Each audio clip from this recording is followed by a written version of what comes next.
Hello， 大家好，我叫于翔宇。我是去年刚刚大学毕业的，我这个大学专业学的是哲学。大家一般听到那个反应就是哇，那就是有文化没工作。这个我读哲学确实是不太好找工作，而且我身边有些朋友还会调侃我，说找不到工作怎么了？你们学哲学的人不是都很通透吗？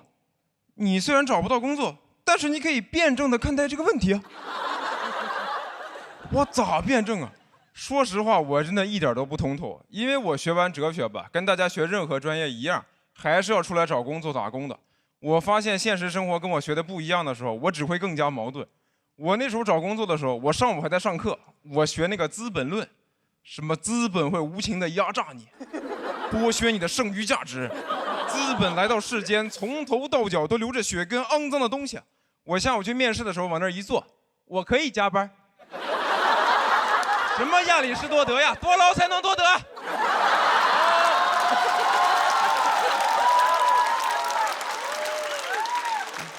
我去年经济压力真的还挺大，因为我刚毕业确实找不着工作，然后想干脱口秀，脱口秀行情又不太好，那是不太好。而且当时我对象也被裁员了，就半年多完全找不到合适的工作，不知道干啥好。我最后都想着破罐子破摔了，我说这样吧，我决定了，咱俩就去开网约车吧。他说好主意啊，就差一辆车了。我研究过了，咱俩可以先租个车，等赚了钱再买就行。他说先租车再买车，你没看过《骆驼祥子》吗？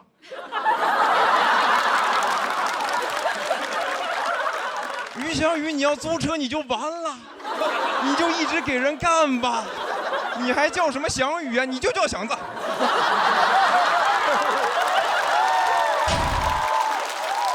我这个人我真的很矛盾，因为我上学的时候导师跟我们说，这个咱们学哲学啊，不是为了赚钱买房买车，是为了追求纯粹的精神世界。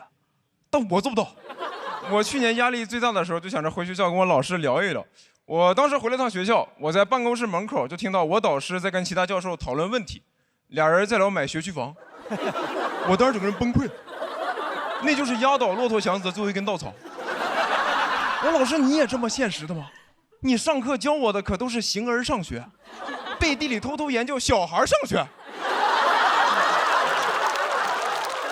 我崩完之后发现，其实我就是很羡慕我老师，他有这个物质基础。你很多伟大的哲学家也是这样，你像什么叔本华，悲观主义哲学的代表，但他自己是个富二代。叔本华的生平是这么写的：自幼喜好哲学，11岁学习宗教学，15岁研读伏尔泰和卢梭，19岁研读古希腊哲学，21岁继承父亲遗产。我课程表上没有这门课。我21岁还在那看什么是自由，什么积极自由、消极自由。叔本华啪给我一巴掌，财务自由才是真正的自由。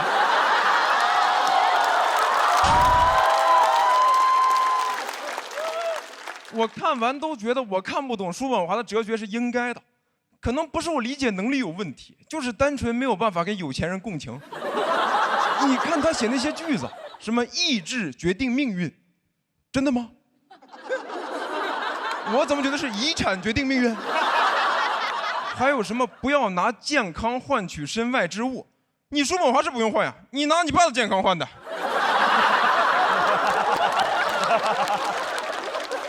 还有那句最经典的，人要抑制自己的欲望，因为人的欲望无法满足就会痛苦，满足了就会无聊。我想无聊，太想过无聊的生活了。我虽然现在是靠搞笑有趣吃饭，但你问我的梦想是什么？我想做一个无聊的人。有趣有什么用呀？你在我们这个行业，有趣的灵魂千篇一律，无聊的人生才是万里挑一呀。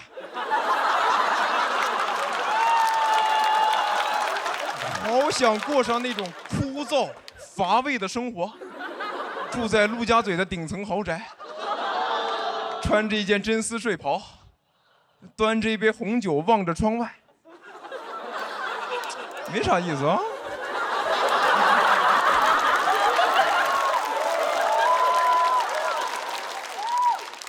我现在通透了，我觉得最基础的哲学问题我已经想通了，什么我是谁，从哪里来，要到哪里去？我是祥子，我从那里来，想到那里去。掌声谢谢，我叫于翔宇。Hello， 大家好，我叫于翔宇。我大学真的是学哲学的，然后很多朋友其实不太知道这个专业学啥，然后很多人就拿我当心理学用，让我开导他们的人生问题。经常就是在一些饭局，就是一堆中年大哥聊他们那些怀才不遇的破事儿，聊着聊着突然问我说：“翔宇，我怀才不遇这个事儿在哲学上该怎么解决？”我哪知道？哎，大哥，你真的要从哲学的角度看，那你得先抓住这个问题的本质。有没有可能就是你没有才华？你从来就没有孕育过才华，那你就不是怀才不遇，你就是不孕不育。但这种饭局我不想去，我又不知道怎么拒绝。人家发微信问我说：“翔宇，明天一起出来吃个饭呢？”我一边在脑子里骂他，一边手上给他回：“好的哥，明天见。”然后我朋友就跟我说：“于翔宇，你不能这样，你这样是典型的内耗，你得学着减少内耗。”我一开始不知道啥叫内耗，我就上网看了一些心理博主，看完之后真的开始内耗了。我在那个博主的主页刷了半天，内耗一点都没减少，病越看越多呀。看之前我只是一个普通青年，看完以后我现在是一个配得感缺失，没有钝感力，边界感过强，但又习惯性讨好别人。活在原生家庭阴影里的回避型依恋。之所以说的这么详细，是因为我有完美主义。这个段子但凡有一个人不笑，我就会立马开始怪罪自己，因为我还是个高敏感人。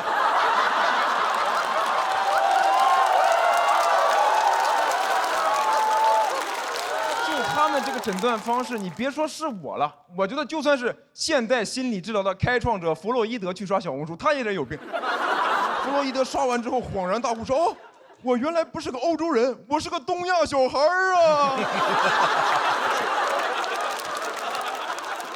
而且这帮心理博主吧，到最后就经常把你所有的问题都归结为你原生家庭有问题。我觉得这个理由也太大了。你说我不会拒绝别人，是我爸妈的问题。哎，是不是就是因为当初我妈不好意思拒绝我爸？啊。而我觉得他说我原生家庭有问题啊，这个表述它本身就有点问题，它就是个陷阱题。因为原生家庭本身它就是不是一个好词儿，人家家庭幸福的人就不叫原生家庭，人家就叫家。你没有见过谁跟你说哦，我这个工作是我原生家庭托关系帮我找的，最近买房了，原生家庭出的首付。我爸妈说了，在外面累了就常回原生家庭看看。常回原生家庭看看，回原生家庭看看。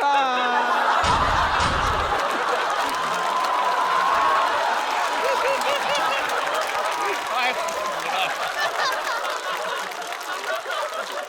我知道我唱的不好听啊，但我爸妈声音也不好听，这就是我的家庭原声。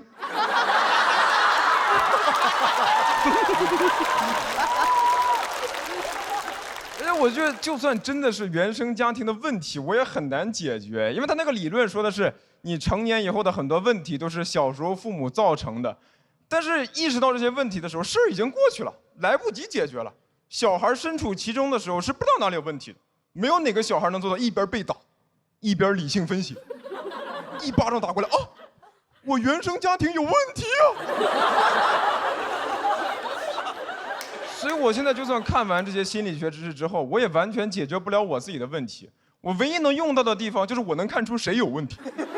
所以我现在在高铁上看到那种小孩在跑来跑去、大吵大闹、外放视频，父母在旁边玩手机，完全不管他那种小孩，我都不会讨厌他，我只会觉得孩子，你这辈子完了，你原生家庭有问题，跑吧，跑向你不幸的一生。别看你现在这么活泼，长大会抑郁的，还有心思看汪汪队立大功呢。抓紧看蛤蟆先生去看心理医生吧。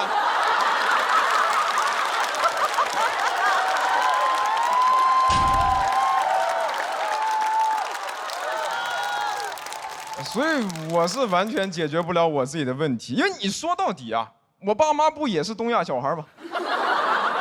所以我做不到什么事儿就只怪他们，我没有什么解决方案，我只能祝大家尽量少一点抽象的焦虑，没事儿能常回原生家庭看看。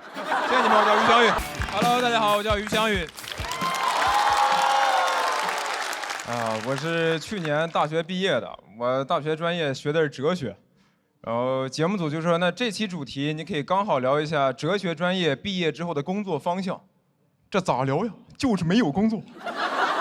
我毕业的时候，我辅导员还劝我乐观一点，说翔宇，你暂时找不到工作这个事儿呢，它也有好处，你就可以刚好保留应届生干净的身份。我光有这个身份有啥用呀？同学聚会，人家说啊，我现在在大厂上班，5险1金顶哥。我说那怎么了？我可是应届生。你已经跟资本同流合污了，我还是清清白白。有些人活着他已经死了，而我就算饿死，我也是应届生。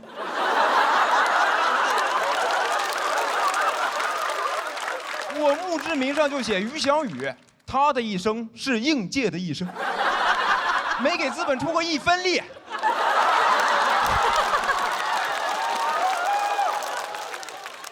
因为我这个专业确实没有什么对口的工作，我就提前干过很多兼职跟实习。我一开始也干过补习老师，教小升初1对1，所以来上课都是些什么家里开公司的或者拆2代的有钱小孩，搞得我就没有任何立场劝他们好好学习。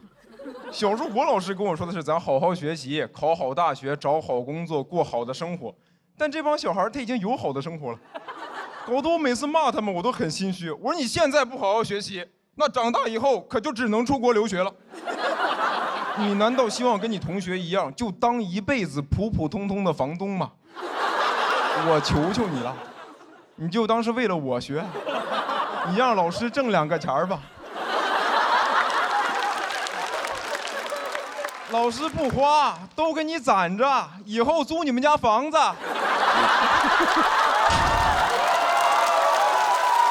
后来补习老师这条赛道就没了嘛。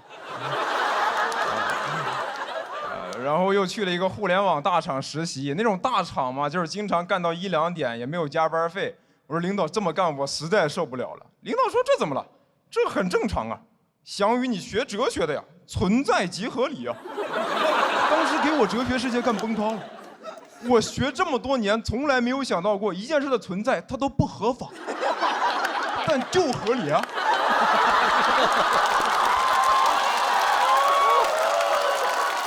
我都有点后悔读哲学了，我就应该学法学，什么他人即地狱，我想送他进监狱。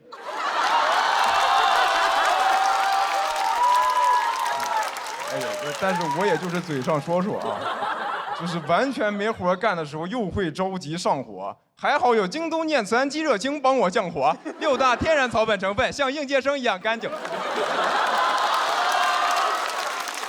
因为我毕业的时候真的是一个 offer 都没拿到，我以前上学的时候还想着什么整顿职场，我甚至想过用《资本论》整顿职场，说没有人可以拿走我的剩余价值。一毕业发现真没人拿。就我的剩余价值不会年年有余吧？而且如果完全没人用我的话，我这个都不能叫剩余价值。一道菜如果有人吃了，剩下的厨余垃圾都可以勉强叫做剩余价值。而我这种应届生，就相当于那种没有开封的5仁月饼，包装精美，原料干净，日期新鲜，但就是没人动，而且还是会每年新生产出来一批拿来送给老板。老板说：“哎呀，饼太多了，吃不完，根本吃不完。”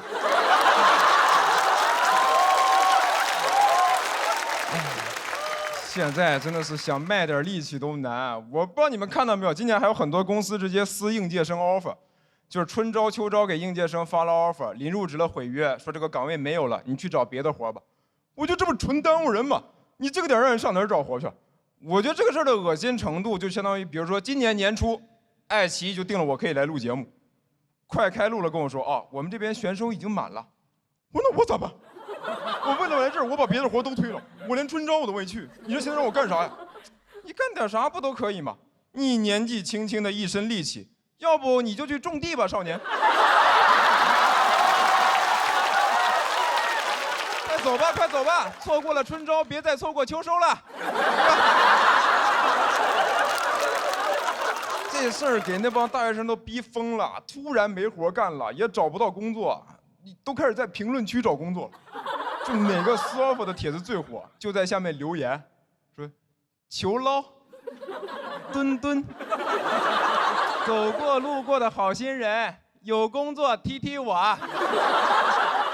还有个 HR 在下面着补，说这个公司虽然撕了你们的 offer， 但至少给你们保留了应届生的身份。哎呦，您可真是个大善人，我可得感谢你，只是玩弄了我的感情，没有真的玷污我啊。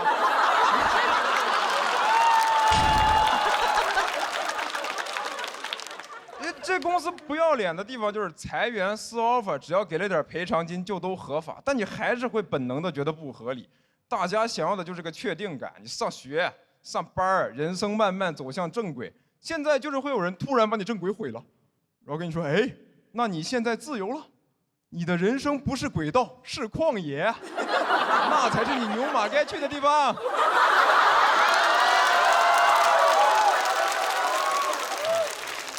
我就看着那帮同学蹲在那儿找工作呀，我都想说，要不实在不行就都来干脱口秀吧。我们这边今年2家大厂都在扩招，既然在哪儿都被当作笑话，那咱至少可以 stand up。谢谢你们，我叫于翔宇。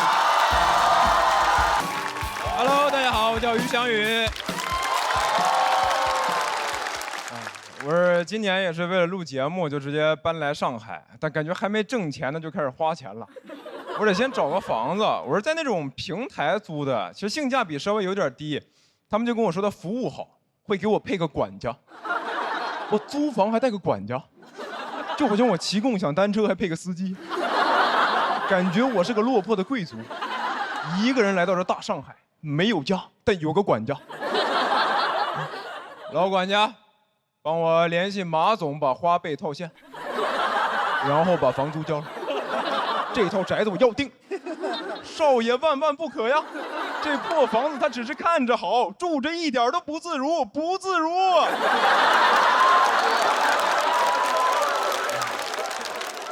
我发现现在这些花钱的地方就很爱给你用一些很高端的词儿，显得我过得多好似的。你像支付宝也是，现在都不把你的钱叫钱，叫资产。叫你财富管理，我看着我的总资产3块7毛6，说完了，被几家电商巨头联合做空了。还好我还有不动产，我还有一片森林和一座庄园。哎呀，支付宝就天天劝我保护地球，我还为衣食住行操心呢，我哪有那个能力？你让我保护地球，不就相当于让蚂蚁保护森林？支付宝为了让你多用它，就把这个话说得太好听了，说你的日常生活都可以收集绿色能量，改善环境。不是，我也没有那么高尚吧，我只是为了省钱被迫过得很环保。那我天天出门不打车，我挤地铁、骑自行车，就是为了以一己之力对抗全球变暖。每次累得要死的，哎，又为地球贡献1小时，真是能量满满的一天呐。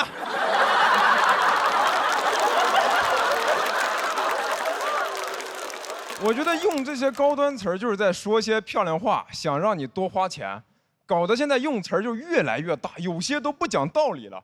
你像很多品牌代言，就除了代言人以外，现在还有品牌大使。大使，不是主权国家的代表吗？你这个品牌也太狂了吧！那你和别的品牌合作都不能这样联名了，你俩建交吧。品牌大使，你为了唬人，这个名头叫的也太大了吧！我上次听到这么取名的还是发型总监。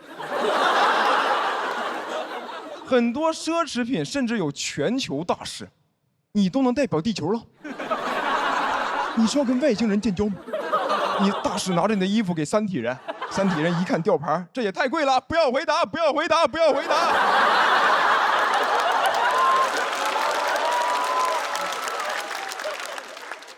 我觉得代言奢侈品还算好的，更夸张的是，现在很多明星都开始代言生活用品了。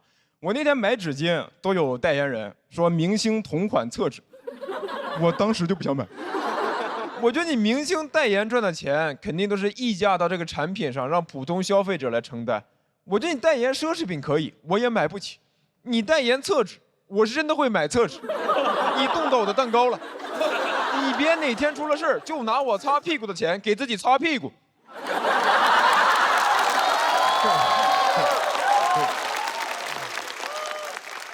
我觉得这个一个现代文明社会应该少一点这种漂亮话，多关注一下人的具体需求。但现在经常就是为了表面漂亮，完全不管你实际需求。你像很多商场现在会宣传自己各种友好，修的贼漂亮，但就是不愿意在厕所门口写个男女，非要用个非常抽象的符号。男厕所就这样，女厕所这样。有时候乍一看都分不清，你哪怕画的真实一点呢，男厕所你就画一个小人在那偷偷抽烟，女厕所你就画一个普通的小人，后面排着67个小人。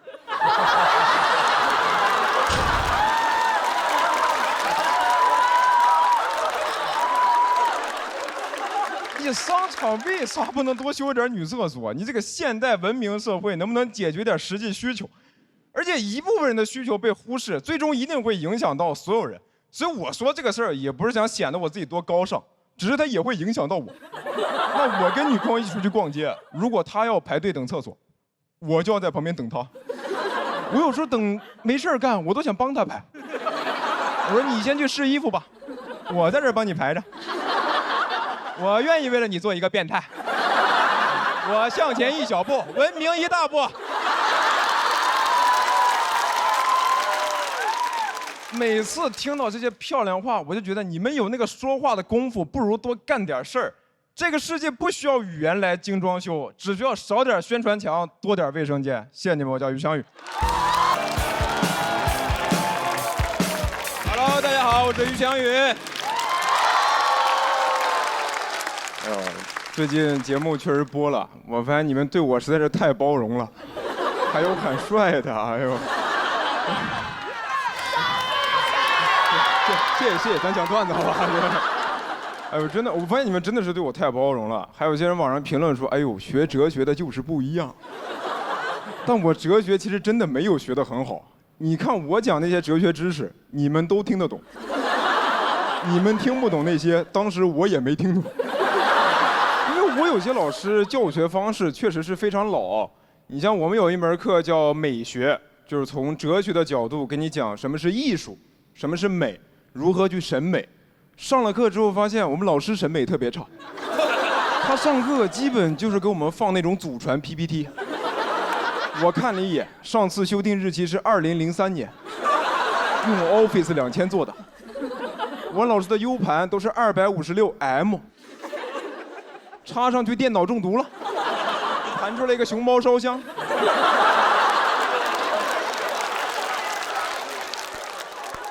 PPT 打开之后还有2行标语，写着上课勿摘口罩，时刻严防非典。下一页课程的标题是5个大字，用的是宋体，加粗、描边、立体带阴影、彩虹渐变色。5个大字，什么是艺术？这是艺术吗？这不是艺术字吗？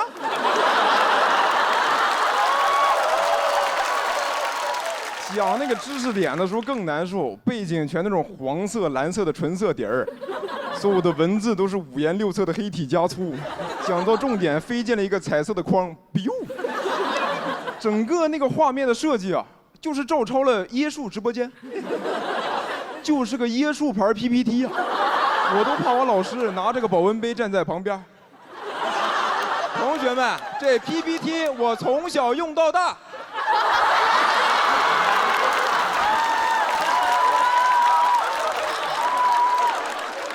除了学啥以外吧，大家也会问我说，那你们学完哲学到底能干啥？我也不知道。我有个师兄是哲学博士，不知道你们看那个新闻没有？我有个师兄是哲学博士，晚上兼职在校门口摆摊儿。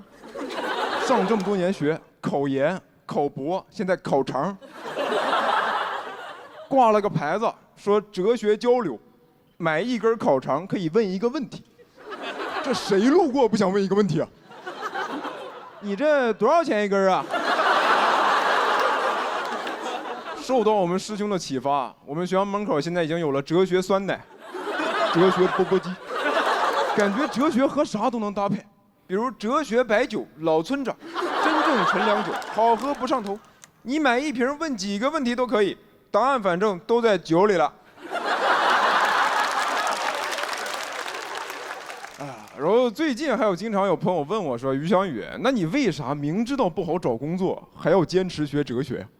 现在大学不是可以转专业吗？”是可以转，我就是从计算机转到哲学的，我一点都不后悔啊。我其实就是当时太年轻，想不明白人为什么活着，我就觉得可以先思考人生，大不了再回去干程序员。但现在程序员也不好干了。我那帮做程序员的同学也开始怀疑人生了，他们就跟我说，现在这个行业不好，可能自己干的这个领域、这条赛道随时就没了。我很能共情啊，我一开始干过补习老师，赛道没了，来干脱口秀差点也没了，感觉我就是行业明，我还不能叫自己行业明灯，行业明灯这条赛道也没了。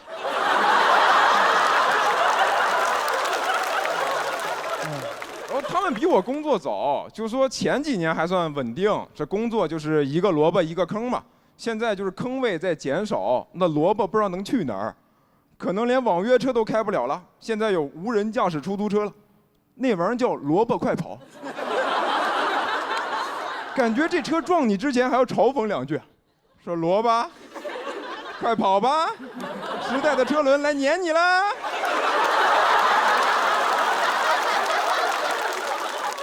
因为我现在就是试图想开一点，好像你咋选都行，你先活着就行，你也不知道自己以后能干啥，可能到最后你个人根本没得选，就只有时代选你的份儿。你比如说订书机，现在主要用来订外卖，它被设计出来是为了整合和传承人类的知识，现在就天天打包芝士炸鸡。但要是乐观的看的话，可能以前在学校没人在乎订书机，大家喜欢那种很炫酷的卷笔刀、奇形怪状的橡皮，现在都快淘汰，只有订书机活下来了。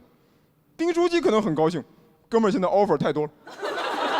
那卷笔刀你再能卷，没人用啦。现在没笔可卷，只能卷没笔。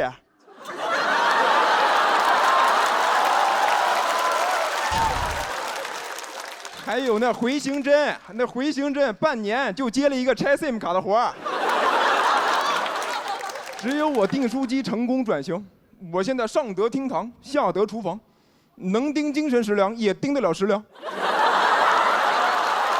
我有今天也不是靠自己，是时代在召唤。谢谢你们，我叫于翔宇。Hello， 大家好，我是于翔宇。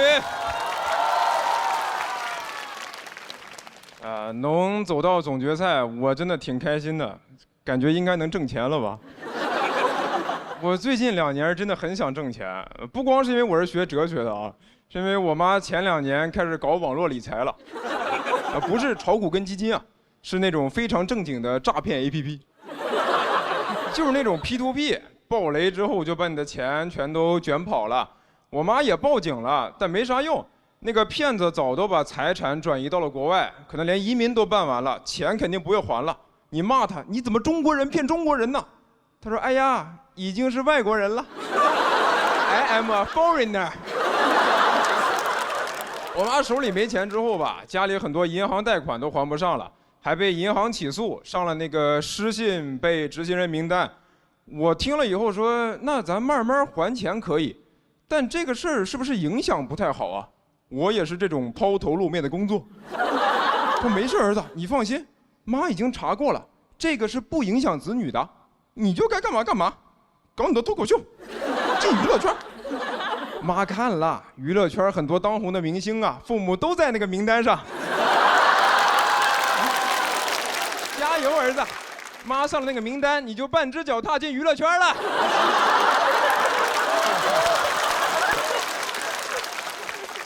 然后我妈为了要还钱，就想找点挣钱多的活儿，但人上了年纪也没啥能干的。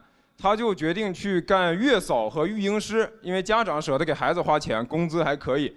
他就跟我说，他正在努力学习如何带孩子。我说妈，你不会呀？他说不是，儿子，我是在学习更加科学的方式。妈以前带你的方式都是错的，我现在已经学会了科学喂养，给小孩开发大脑，鼓励式教育，让孩子感受到爱。我听完觉得我感受不到爱了，我以前咋没有这些呢？我那个心情就很复杂，有点像看到前任对别人更好了，我意难平啊！我用我的整个青春和童年教会了他如何爱别人家的孩子，我都不敢问他妈，那你爱我吗？我怕他说儿子爱过。而且我妈这个人还挺可爱的，她会忍不住想要跟我分享她的进步，但有时候看到她对别的小孩越好，我就越羡慕和嫉妒。有时候她给我打电话，也不聊她的生活，也不聊我的生活，就聊那个小孩。有一次她跟我说：“儿子，妈今天带那个小孩呢，弄倒了一杯水。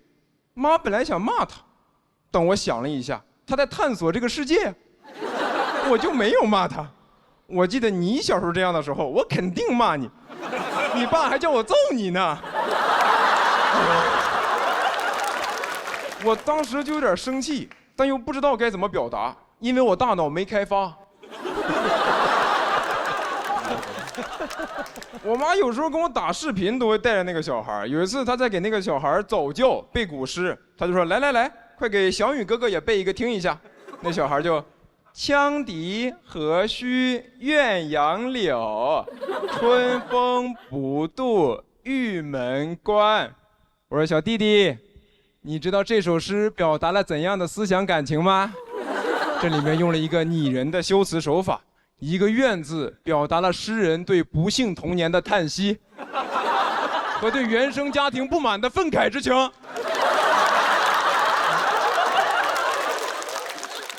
而且我妈现在带小孩这么专业吧，我还很担心一件事儿，我怕她以后给我带孩子要收钱。别到时候我说妈，我们都要上班了，你能过来带一下孩子吗？妈，叫什么妈？叫李阿姨。跟谁俩妈妈的呢？我以后在家只能叫爸，李阿姨。感觉我爸二婚了。李阿姨确实对我挺好的，是真把我当亲儿子。但是我吐槽归吐槽啊，我还是很佩服李阿姨的，因为她业务能力确实很强啊，经常会有人给她送锦旗。去年过年，她还跟我说她要升职了，她要去美国带孩子，啊，因为有些美籍华人还是想找华人带孩子，可以学汉语、学传统文化嘛，就想从国内雇，开的条件确实挺好的，就包机票、包签证过去，开的工资也很高，开$9000一个月。我听完说这个月嫂一定要女的嘛，那不是美国嘛？我可以自我认同为一个阿姨。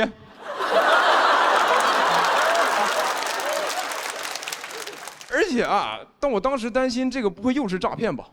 啊，不会骗子去美国2次创业了？我就提前想把李阿姨联系好，确认完全部是真的，但我还是不太放心。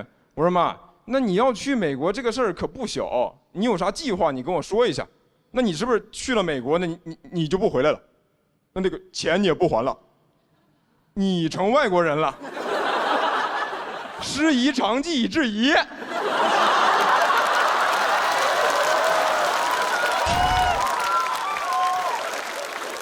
不是儿子，妈肯定是要还的。你看妈的计划是这样的，那不是$9000一个月吗？那我在美国干个1-2年，就能快点把国内的债给还清了。我心想说，妈，你野心也太大了，你让中国人骗的钱让美国人还，还真是50岁正是闯的年纪。但是他最后肯定还是没去美国啊，因为他还在那个名单上面。哎呀，然后我上一轮录完回家，他还在跟我聊这个事儿。他说在国内带了5年孩子，也终于能把钱还完了，也不在名单了，还跟我说，儿子，妈这几年挺对不起你的。人家都是父母帮忙铺路，你反倒要担心爸妈，妈跟你说声对不起。我说这有啥的，这不写了5分钟段子吗？我也没想着你帮我进娱乐圈，但我决赛圈可就靠你了。王丽，谢谢你们，谢谢李阿姨。Hello， 大家好，我是徐翔宇。去年录完节目之后啊，我确实变化还挺多的。现在已经开始有亲戚找我办事儿了。我上个月突然接到一个电话，跟我说：“翔宇，你表哥被抓了。”我一问，说是因为我哥开店不小心收了一笔诈骗的赃款，要配合调查，现在被抓到了上海，联系不上。然后问我说：“翔宇，你看能不能找个人去看守所把你哥弄出来？”我听完直接懵了，我上哪儿找人去？我在上海认识的全是脱口秀演员，屁用没有，只会幽默。我要是问他们，你们有什么路子能去看守所吗？说咋的？你想去看守所演出啊？那你去不了，那里明星太多了，你咖位不够。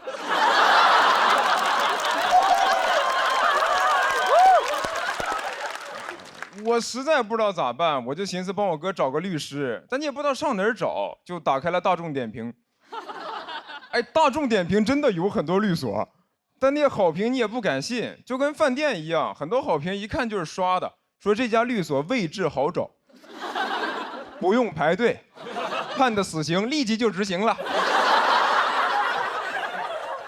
而且选择一多吧，你就会想找一个最划算的。我最后给我哥精挑细选了一家4.7分的律师事务所，团了一个3块9的刑事辩护套餐。现在想想真的荒谬，穷病乱投医呀！3块9的刑事辩护律师能干嘛呀？法官说无期，律师说行。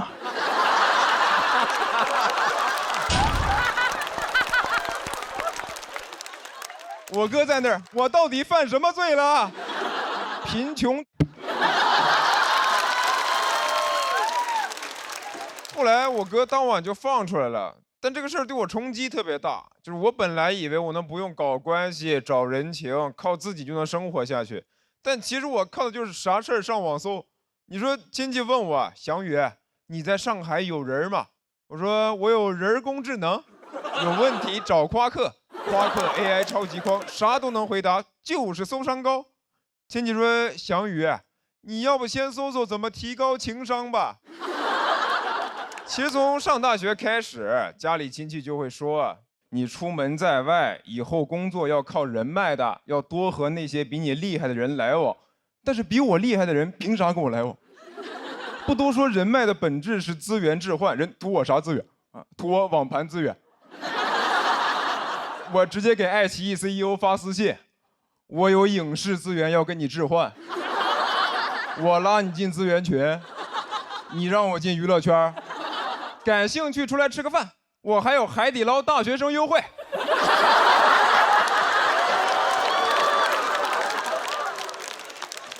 哎，但是我现在能意识到吧，有些事儿你只靠自己确实很难办。我去年刚来上海的时候看过一次病。就我脚这里烫伤一块，然后一直化脓不好，你上网查贼吓人，是会发烂发臭，然后截肢。但是有烫伤科的医院呢又特别少，我一看号至少要等1个礼拜，我说那不用看了，直接截肢吧。喜剧之王单脚记。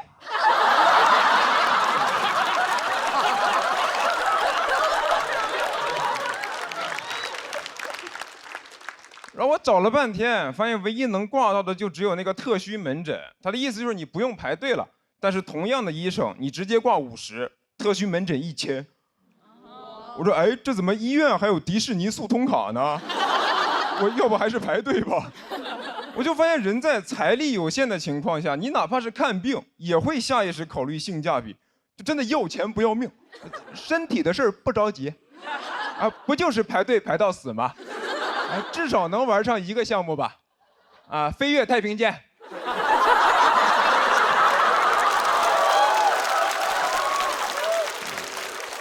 然后我就问我上海的朋友说，怎么看病能更方便一点？他们就跟我说，那就找人呗，啊，我不用排队，我哥是肿瘤医生。我说，那你天天得肿瘤？他说不是，我哥会带我去其他科室再找人，那医院也是小社会，能关照的地方肯定会优先亲友嘛。为啥是亲友优先呀？不应该是 IC 优先吗？以前也没人教我这些呀。我只知道学医救不了中国人，不知道学医能救自己人呢。难道医学生宣誓仪式的时候问咱们为什么献身医学？为家人谋福利。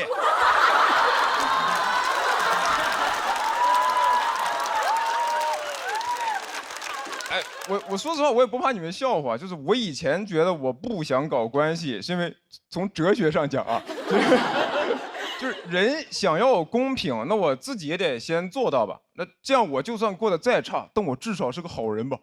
但我现在觉得，这不就是精神胜利法吗？就啥都没有，但是贼有态度。因为你现在想要过得好，你要么就有关系，要么就有钱。但我就是两样都没有，空有一身正气。但是嘴硬，我没钱，也没关系，都没事儿。好人一生平安。谢谢你们，魏翔宇。你们好，我叫徐指导啊。我这个人是一个非常循规蹈矩的人啊，尤其在这个交通规则方面，因为我之前骑电驴被车撞过，就这个车祸它不严重，但猎奇啊，因为我是被一辆这个警车撞的，我当时倒在地上我都蒙圈了，我说怎么现在这个不戴头盔这个处罚力度这么大吗？啊！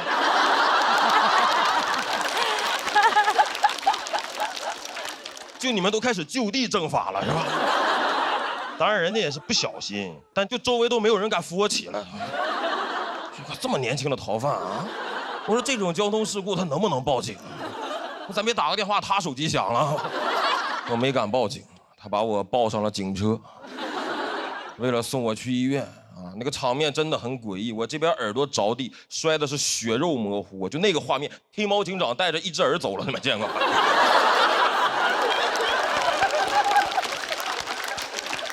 但我觉得我应该是这辈子唯一一次有机会坐警车了，因为我从小就是个老实孩子啊，就阿烟他哥那种打架的事情，我从小到大啊只参与过一次，是被人骗去的。当时中学周末补习班下课，有个同学喊我一块儿去吃饭，我一下车发现10几个那种流氓混混就把我俩给包围了，我才明白这孙子是骗我过来帮他打架的，就很过分，让人没吃饭干体力活。我看那10几个彪形大汉，我说我这今天虽然吃不了，但好像要兜着走了啊。但我最生气的是对面10几个小混混，他就骗过来我一个人，这就意味着他的胜算不会增加1点，但是等会儿他的痛苦可以减少1半。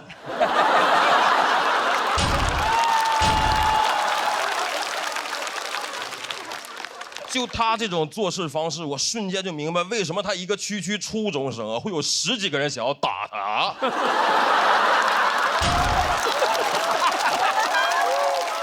我在下车的第3秒就想背叛他，我想跟对面说，你们要的这个人我给你们带来了。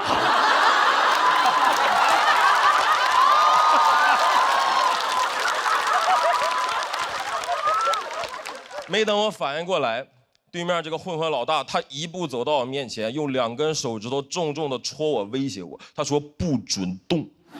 我当时感觉他会点穴，我一下就怂了，但我不想显得怂，所以我就鼓起勇气，用那种非常强硬的语气回应他。我回了一句我这辈子都忘不了的话，我说我不动。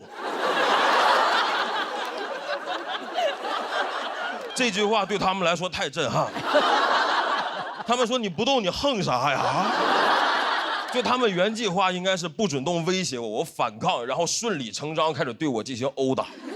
结果我不动，我看着他们那个束手无策的样子，我就明白，就只要今天我不动，那我今天就不痛。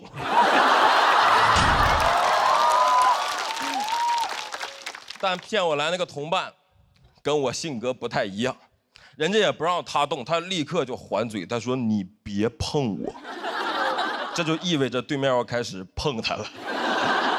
很快他就被摁在地上一顿暴打，这个场面是越来越诡异，10几个人在打他，我在旁边站着一动不动，我在给他们站岗一样。我俩组成了一种很高级的投降方法，就是他挨打我替他立正。就我俩这个状态，旁边但凡再过来个路人，都得觉得，哎呦，这小伙子挺勇敢啊，就看热闹敢站这么近啊。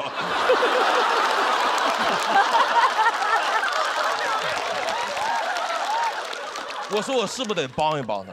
但我发现以我的能力和胆量，我能给他提供的最大帮助，就是给他提供点眼神支持。我的眼神里是有语言的，我说这个加油啊，这个忍咱就不疼了。我甚至不敢说出来，因为我不知道这个嘴动它算不算动。打了足足2分多钟，他们都快打不动了。我那个同学被打的都快不动了，而我雷打不动。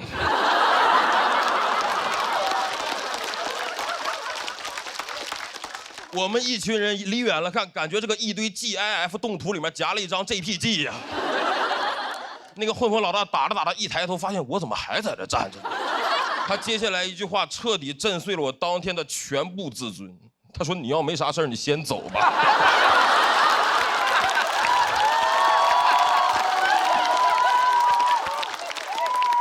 各位，就这句话，他在群架里面很难出现的呀。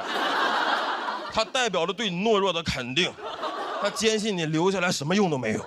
这句话打到脸上太屈辱了。你要没啥事儿，你先走吧。虽然我听完确实走了，但那个感受很真实。我那天到家就2个感受，就是屈辱啊，但是不痛。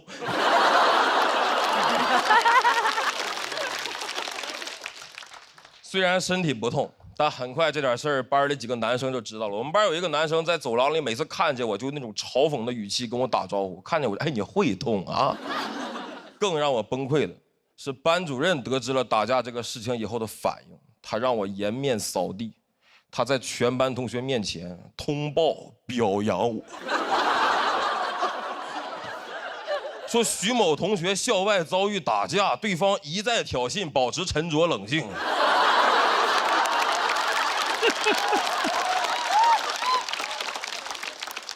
我获得了一个新的外号，我同桌从此喊我一战到底。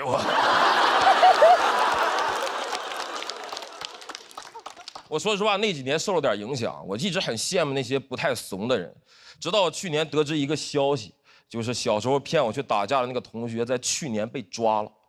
我一听这个罪名，我就乐出声了啊！罪名是诈骗。我当时说，我这点事儿追诉期这么长吗？但我又听说那个不让我动的混混老大，其实也犯过一点小事儿，但警察来了以后把他放走了，因为他认错态度良好。我一听就明白了，他从我身上学到不少。警察来了以后不准动，我不动。啊，那你没啥事儿，你先走吧。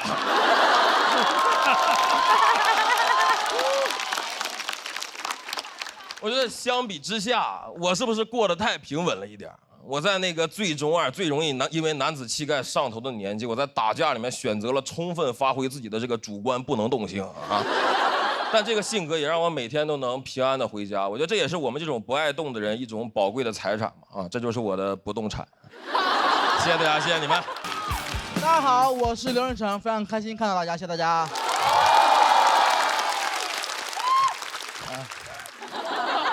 很开心啊，今年确实不一样了。去年节目结束之后，很多朋友就认识我嘛，也了解了我们家的产业。经常见面就喊我门2代，这还少开玩笑。但真有人在网上造谣说我家其实很有钱，我还挺难受的。还有人说我之所以能进总决赛，是因为写到了富航的合同里面。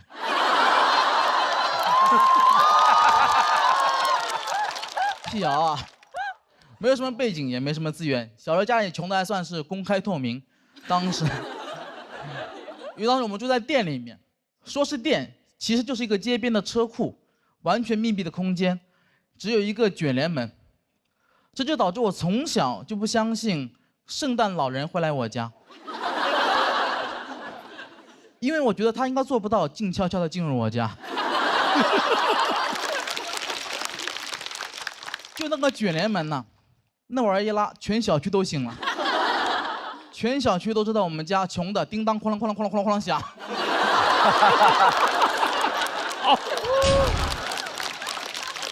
但我从小对那个卷帘门就有很大的意见，因为我觉得太吵了，而且我们家就是坐门的，为什么用一个这么差的门呢？我就很不服。有时候看那个门有点想哭。古话说得好，变身罗绮者不是养蚕人。胖子门窗家就用卷帘门。住在车库里面，生活却也是很不方便，洗澡也很不方便。那时候冬天还好，把门一拉，拿个盆在里面洗；夏天就很麻烦，店里特别热。有2年我爸就特别嫌麻烦，他就直接让我在门口洗澡。你没有听错，门口洗澡，门口大马路上洗澡。其他小伙伴都去公共浴室洗澡，只有我公共场合就是我的浴室。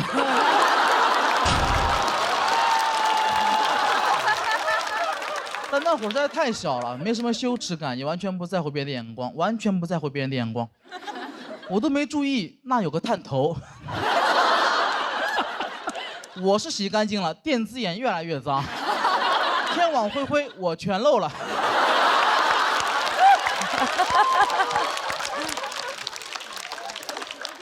但我从小还是比较懂事的，一边在家里面店里面去帮忙照顾生意，一边去努力的学习。从小就知道，这是不锈钢，这是铝合金，这是陋室，惟吾德馨。米兰昆德拉有一本书叫《生活在别处》，我童年也是一本书，《生活在车库》，所以我就很想住在很高的地方，那是我的梦想。等我真有条件之后，前2年还没上节目，赚了一些钱，又工作了，我就想住高一点。我住在上海静安区的一个老房的7楼，可以便宜一点，演出方便一点。大家如果了解会知道，其实法律规定啊，一个房子没有电梯的话，只能修到6楼，但我住在7楼。严格来说，那段时间我住在法外之地。哎，那开发商很幽默，他没有解决这个问题，他换了个说法，他说我们那个1楼是0楼，2楼是1楼，他说我住在6楼。我说你这个太厉害了，你不解决问题，你改变定义呀。感觉小时候考试呢，问你什么饭店离小明200米，小明每分钟走50米，问你需要几分钟，你回答小明不去了。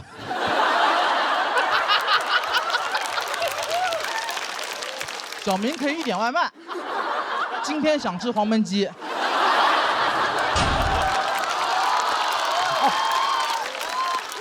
再配上一瓶乐宝啤酒，小明不再思考，今天只想玩好，放开玩 ，Why not？ 小明吃饱喝好，乐宝。老房子卫生间也特别小，只有1.4个平方，我很不习惯。要知道我小时候。那都是400多个平方，1.4个平方卫生间太小了。你们知道1.4个平方卫生间什么概念吗？就是我很难在里面摔死。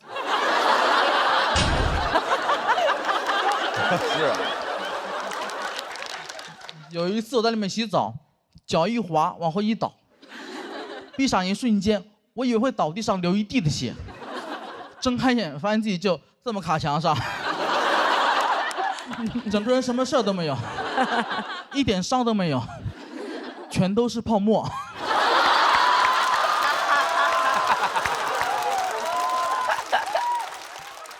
太累了，那会儿每天就要爬7楼，真的很累。我观察过我身边所有7楼的邻居，没有人爬7楼是很开心的，就没有人爬7楼之前会大喊一声“Go Go Go， 出发了”。那段时间我只爱外卖小哥。毕竟爱是常觉亏欠。我那时候点外卖，主动把门打开，在门口等他，不舍得让他敲门，怕他没有力气，也怕他砸门的时候太有力气。然后我就发现，没有一个小哥可以做到无言独上7楼。他们话总是特别多，骂得我不敢下楼。一个人在寂寞梧桐区深院锁清秋。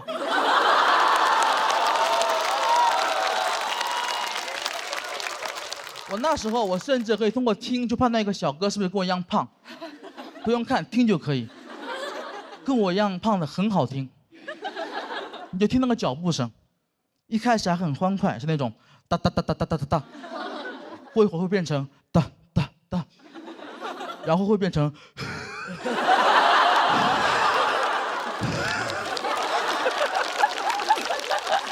啊，一般这时候我手机就响了，我就听到小哥跟我说，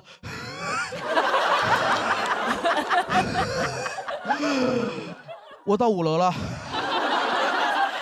你准备一下出来拿一下吧。我说其实你在4楼。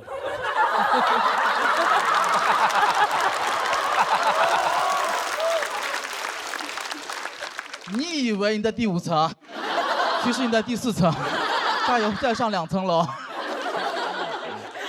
去年节目结束之后，我生活真的变好了很多，所以我终于完成了童年的梦想。我现在住在20楼，有电梯。这是上海吗？你在干嘛？但我真的很开心，真的住得很高的地方，而且我们家现在卫生间也很宽敞。所以为了弥补我童年的遗憾，我现在每天洗5次澡，怕忘了在床头刻了一个早字。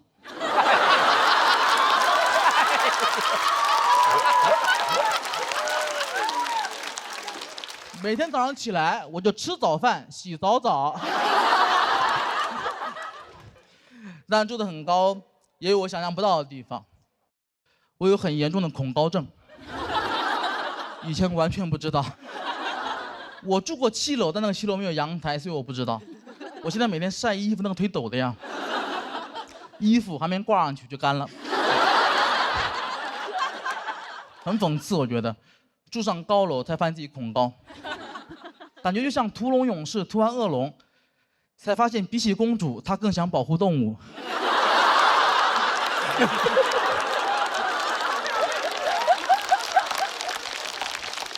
但我觉得这都是我可以接受的，因为我是一个有钱人，这是有钱人可以忍受的。有一天，我请我朋友来家里吃饭，他突然给我看了个新闻，他跟我说，高层住宅未来即将变成贫民窟，这个我无法接受。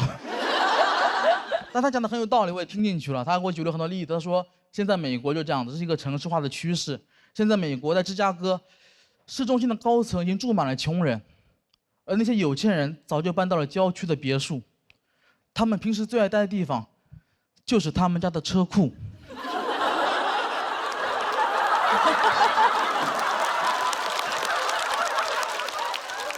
我被资本主义做局了。那一刻，说实话，真的还挺想哭的。我才发现，原来我在哪里哭，哪里就是贫民窟。就这样，我是刘文成，拜拜。大家好，我叫小海。谢谢。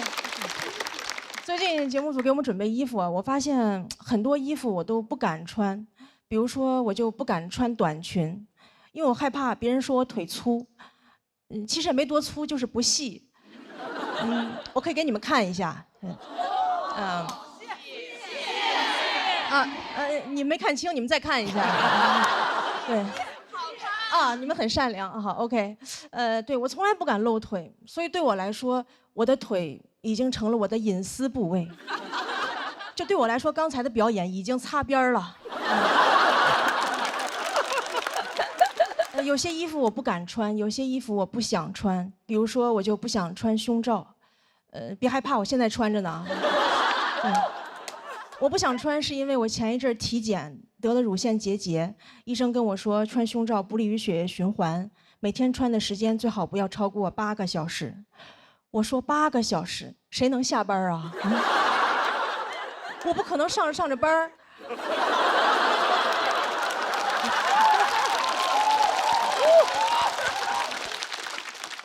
领导正跟我谈话呢。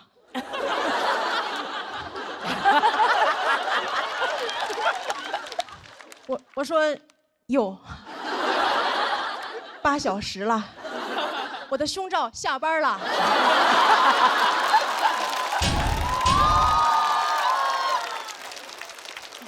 解脱了。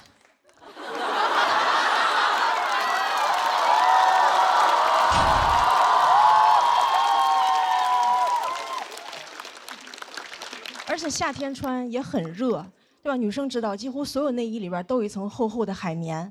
我夏天出门换衣服的时候，我都觉得有点对不起我的胸，我都想跟他们说，胸大胸二啊。难为你们了。今天外边太热了，来把棉袄穿上吧。除了很热，也很麻烦。有时候晚上出去扔垃圾都得穿胸罩。有一次我觉得真的很麻烦，所以我就干脆戴了个口罩。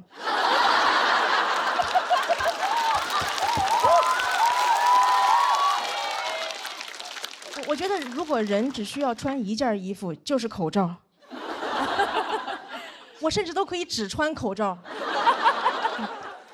我打网约车就没有司机找不着我。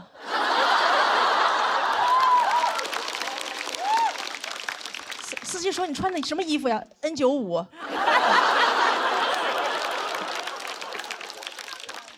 我试过很多方法，怎么可以不穿？比如胸贴，但胸贴有一个问题，就是它就是出汗容易掉，所以我在台上从来不敢戴，我怕我在台上掉装备。我还得赶紧跪在上面说：“这是我护膝。”胸贴还有一个问题，就是有时候我会过敏，人多我又不好意思挠，我就只能捶胸脯。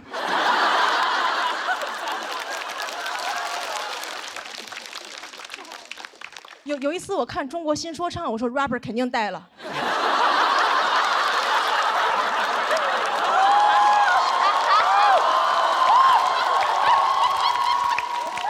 打招呼都是 Hey yo bra。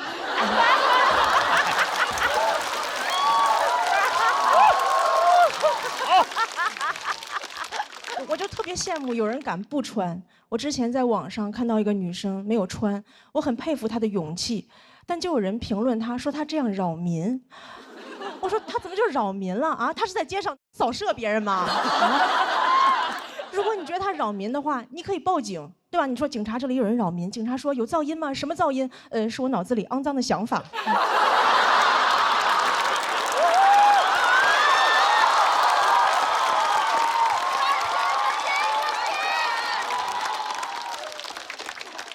他怎么就扰民了啊？如果不穿内衣扰民的话，那光膀子大爷是不是至少应该判个无期？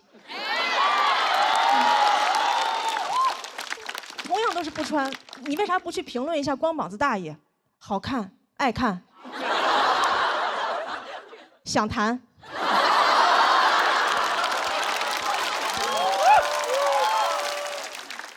就是不想穿内衣这个事情，除了网友不理解，很多父母也不理解。有一次我跟我妈说我不想穿，我妈说正经人哪有不穿的？我当时我都变成那英了，我说这简直就是危言耸听。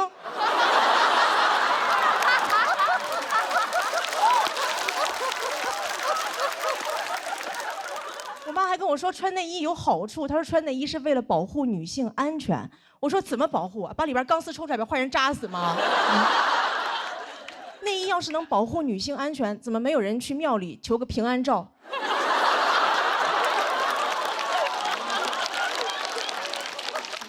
送给朋友说特意给你求了个祭照杯，保佑你逢凶化吉。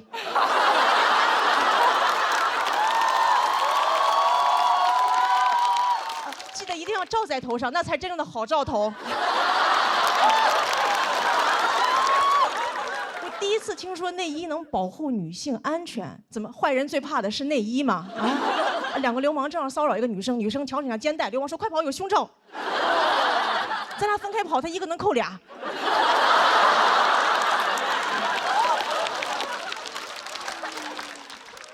我妈还跟我说穿内衣有好处，可以防止下垂。她说你看内衣广告说了，我们这个可以防止下垂，能够对抗重力。我说对抗重力，这么厉害的科技咋不用来发射火箭？回头采访马斯克说您登陆火星的秘密是什么？维多利亚的秘密。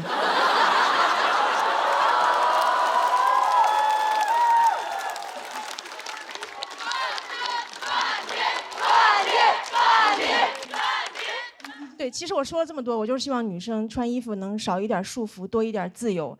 本来我想说的话还有很多，但是我今天从出门到现在已经8个小时了。谢谢大家，我是小海。Hello， 大家好，我是轩宇。先磕了一下，好尴尬呀！哎呀，然后第2年录节目了，然后确实还是不是那么适应。然后去年录完之后吧，然后就接了很多乱七八糟的工作，每次去都让我聊哲学，但我就是个本科生的水平，给我感觉是去答辩的。问我说：“翔宇，你怎么理解尼采？”我想说我没有选修这门课，尼采我都是在网上看的，我都怕说出来过不了查重。直接学术造假把我抓起来，我后悔，知往恢恢，疏而不漏。还有，因为我说我是应届生嘛，就老师让我代表年轻人，甚至有次非要宣传我是青春男大。我说别吧，我都27了，我只是延毕了。那你是不是只要在读书就一直是男大？整个宿舍一起延毕到80。哎，耄耋男大，啊，一起推着轮椅去上课。老师说：“同学们，我这门课今年可能会挂几个人呀。”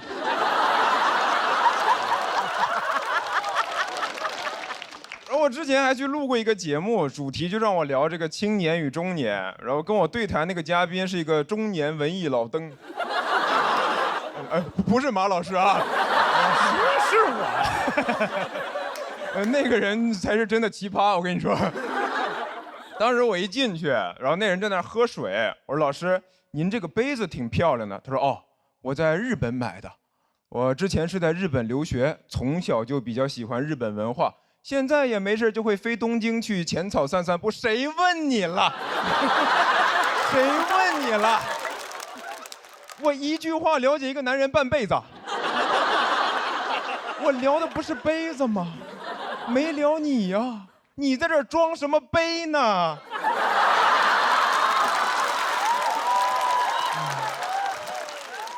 后来又聊到那种什么中年爹味儿的话题，他就又来了。能理解你们年轻人，爹肯定是不好。我年轻的时候呀，你听哥一句劝，你懂我意思吗？太诡异了，就是一个老登在教你面对青年困境。我的困境不就是你造成的吗？那种感觉怎么说呢？就相当于你在一个山东的饭桌上听主陪大聊女性主义，这我都懂。孔子、孟子、上野千鹤子。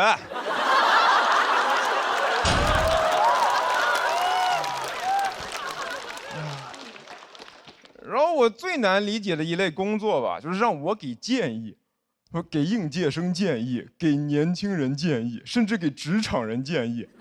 我一个刚毕业的本科生，天天到处给人建议，我成专家了。妈咋的？本生专呀。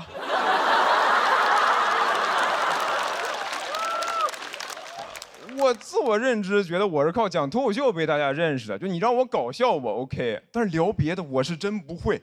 哎，我是真的很难理解。为什么现在人在一个领域取得成就，你就可以掺和其他领域？你像现在很多人火了之后就会出书，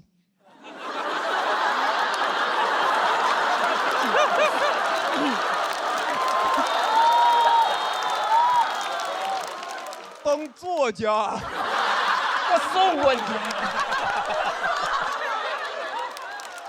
哎，以前出书很难的，你想想司马迁。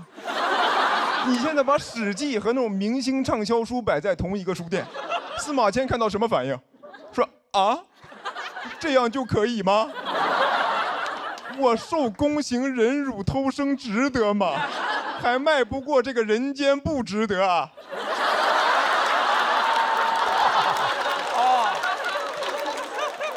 他难道比我还切中要害吗？我发现真的很多成功人士的建议都是废话。我看了很多，我发现无论是谁啊，给的建议里面一定都有一条，就是不要老是玩手机，多阅读，多生活。我又不傻，我知道阅读跟生活是好事，做起来没那么容易的。你没有试过在地铁早高峰看书吗？那书你都打不开，你想看只能这么举着，就这么努力，在古代得是个举人。旁边的人看着都觉得这人疯了吧，2号线犯贱。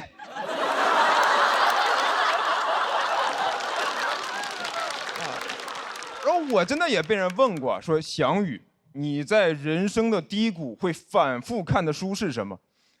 我看的是《斗罗大陆》和《斗破苍穹》。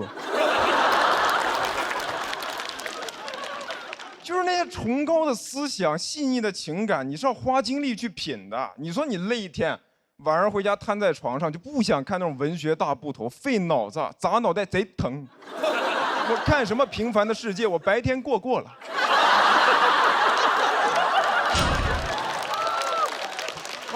你说你要是被领导、客户大骂一顿以后，你是看《卡拉马佐夫兄弟》，花60页。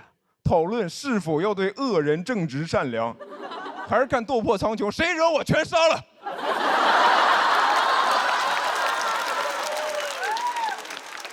你看现在大家都喜欢看这个短剧、爽文，那不还是因为现实生活很多问题解决不了吗？就你要真过成爽文，谁还看爽文？我就不信马云会看爽文。啊，一觉醒来我是千万富翁。马云说：“我破产了。”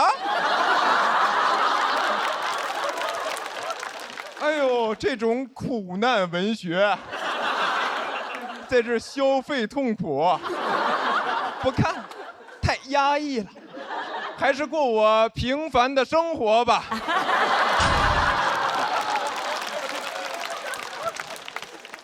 我真心希望大家每个人都能过得好，但这是不是也像是一种幻想？所以我就不想给建议，我想拍个短剧，一觉醒来，我们每天都有时间阅读和生活。谢谢你们，我是肖宇。